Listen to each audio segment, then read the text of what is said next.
me questa è giustizia riparativa, fare in modo che quando succede qualcosa che genera un malessere, questo qualcosa che ha generato quel malessere possa essere un'occasione per ricostruire legami, riorganizzare relazioni e far star bene le persone. Il progetto a cui stiamo aderendo è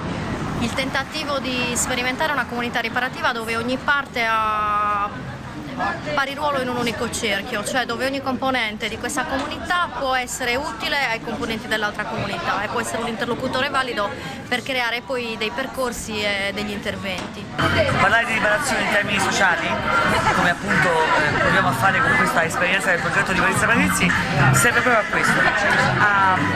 tracciare un solco, un percorso, perché la pena è un progetto, e in questo progetto c'è anche il discorso riparativo del rapporto con la società. Del riconciliarsi con il contesto sociale dove sono stati prodotti dei danni dovuti appunto alle azioni delittuose di questi personaggi che nel caso di Tempio vengono da altre realtà sociali, Sicilia, Calabria, Campania, Puglia.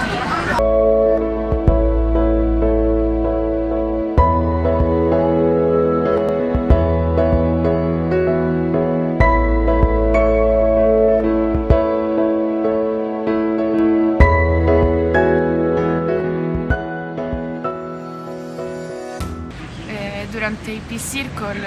abbiamo avuto modo di conoscere le esperienze dei detenuti che ci raccontavano confidandosi, aprendo il proprio cuore davanti a noi che eravamo degli sconosciuti e cercavano di farci capire qual era il loro pensiero, cosa volevano loro dalla società, insomma. Cioè, uno dei ragazzi che ha parlato con noi ha appunto detto che voleva dimostrare al mondo, alla società, che era cambiato grazie alla giustizia riparativa. Io credo che l'adesione a questo percorso gli abbia proprio comunicato una sensazione di accoglienza e di appartenenza alla comunità in tutti gli incontri fatti, cioè hanno vissuto il riconoscimento e l'accoglienza da parte di tutti quelli che sono venuti, anche perché il progetto è iniziato e non abbiamo sempre fatto le conferenze all'interno dell'istituto penitenziario ma anche fuori. E noi abbiamo pensato che intervenire con approcci riparativi possa generare benessere e sicurezza. Non è che l'abbiamo pensato perché lo pensiamo noi, ma perché le ricerche in ambito internazionale questo dicono. C'è un grande movimento internazionale sull'implementare sistemi alternativi alla retribuzione e alla punizione quando si compie un reato e che si ottengono maggiori benefici se le persone hanno la possibilità di incontrarsi, di risolvere in modo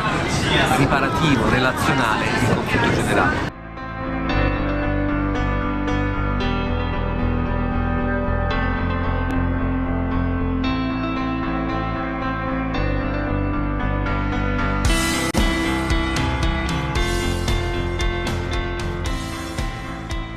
La prima volta è stata un'esperienza unica nel suo genere perché innanzitutto abbiamo avuto il modo di accedere ad una realtà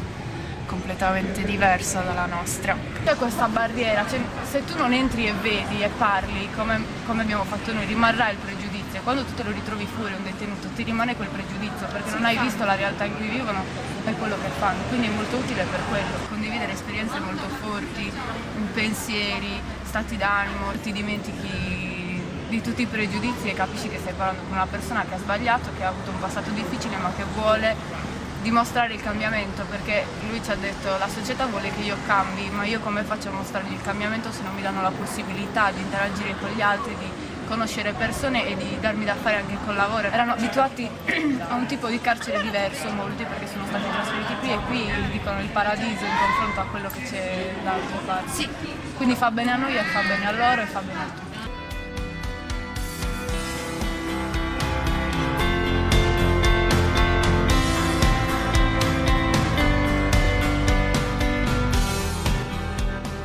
L'obiettivo è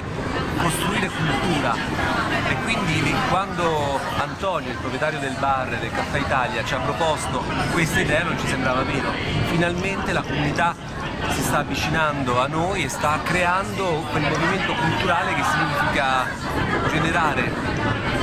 nuovi modi di intendere le relazioni e quindi nuovi modi di pensare alla risoluzione dei conflitti,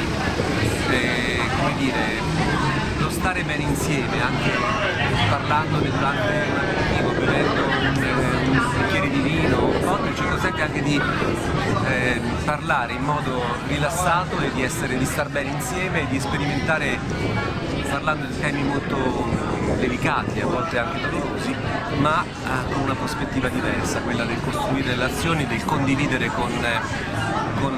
gli altri intorno a noi e con la comunità di Tempio Pausania. È una bella iniziativa, questo mi è piaciuto tantissimo perché l'abbiamo saputo come ospiti, come invitati, cioè non come organizzazione, perché in genere abbiamo sempre concordato l'organizzazione, invece questo è nato dalla città di Tempio, insieme naturalmente allo spunto che ha dato l'università. Abbiamo le cavolate, questo che è una cosa che fa proprio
parlare con queste persone, lavorare con queste persone,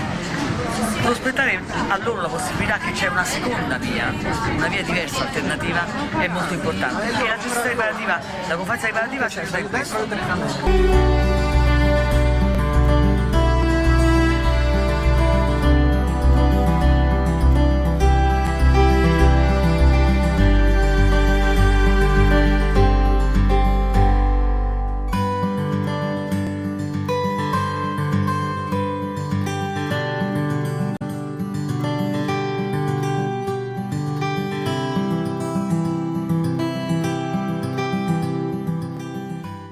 Costruire, fare le cose insieme,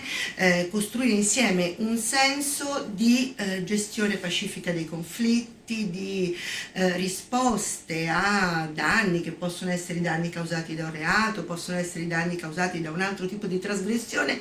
in maniera tale da rispettare i diritti di tutte le parti, in maniera tale da ascoltare tutte le parti, in maniera da ricostruire il tessuto sociale che può essere minacciato, che può essere danneggiato da azioni che hanno rappresentato un problema. Io credo che questo sia il senso del progetto che da più di 2 anni stiamo portando avanti a Tempio Pausania, a Nukis, costruire insieme una comunità riparativa. E cosa si intende per comunità riparativa? Si intende una comunità basata sulle relazioni, basata sul rispetto reciproco, basata sulla fiducia, una comunità che insieme cerca di risolvere i problemi, una comunità che non delega ad altri la gestione dei propri problemi, ma che si assume la responsabilità di poterli gestire nel modo più pacifico e più positivo per tutti, una società del benessere.